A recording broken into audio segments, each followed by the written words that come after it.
तपोवनातील साधुग्राममधील प्रस्तावित वृक्षतोडीविरोधात पर्यावरणप्रेमी व वृक्षप्रेमींना नाशिककरांसह विविध संस्था, संघटना, सेलिब्रिटी, राजकीय पक्ष, साहित्यिकांचे पाठबळ मिळाले.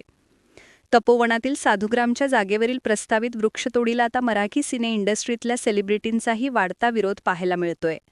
अनेक कलाकारांनी तपोवनात आंदोलनास पाठिंबा दर्शवलाय. आता अभिनेत्री अनिता दाते केळकर हिनं तपोवनात जात ही वृक्षतोड म्हणजे आपला अंत असल्याचं म्हटलं. अनिता ही मूळची नाशिकची आहे, त्यामुळे या शहराशी तिचं जवळचं नातं आहे. तपोवनातील वृक्षतोडीविरोधात झालेल्या आंदोलनात अनिता सहभागी झाली होती. यावेळी तिला प्रसारमाध्यमांशी संवाद साधला, त्यावेळी ती बोलत होती. काय म्हटले अनिता केळकर हिनं? आमच्या शहराचं विद्रुपीकरण करण्याचा जो कट रचला जातो त्याचा मी निषेध करतेय. अतिशय वाईट वाटतंय. या सगळ्याच गोष्टींची आमचं नाशिककरांचं नातं जोडलं गेलंय. आपली नदी, आपलं पर्यावरण आपण वाचवलं नाही तर आपला अंत जवळ आहे. कारण अशा प्रकारचा विकास तुम्हाला काय देणार आहे? जगण्यासाठी पैसा लागतो, मला मान्य आहे. विकास लागतो, तोही मान्य आहे. एक आरोग्य नावाची गोष्ट आहे, ती तुमच्याकडे नसेल तर तुम्ही कसं जगणार आहात? ही झाडं कापून तुम्हाला काहीही मिळणार नाहीये.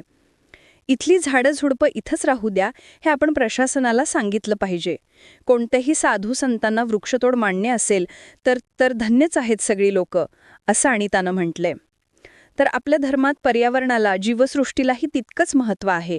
या झाडांची कत्तल करून जर साधू संतांसाठी व्यवस्था केली तर त्यांनाही हे सगळं पटणार नाही असं वाटतं.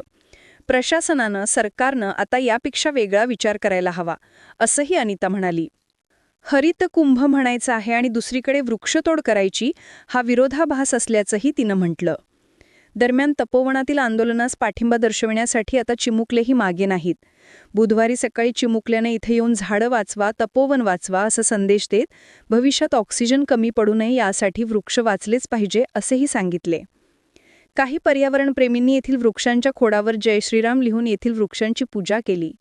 खोडावर QR कोड लावण्यात आले असून तो स्कॅन करून तपोवनातील झाडे वाचवण्याच्या मोहिमेत सहभाग नोंदवण्याचं आवाहन करण्यात येते. धुळे येथील निसर्गमित्र समितीचे पदाधिकाऱ्यांनी बुधवारी दुपारी तपोवनात येऊन या वृक्षतोड विरोधातील आंदोलनाला पाठिंबा दर्शवित आंदोलनात सहभाग घेतला. नाशिकच्या पवित्र भूमीत वृक्षांची कत्तल करू नये. जेथे वृक्षांची पूजा व्हायला हवी तेथे त्यांची कत्तल होणे चुकीचे आहे. ही वृक्षतोड व्हायलाच नको, असे या संस्थेचे कार्यकर्त्यांनी सांगितले.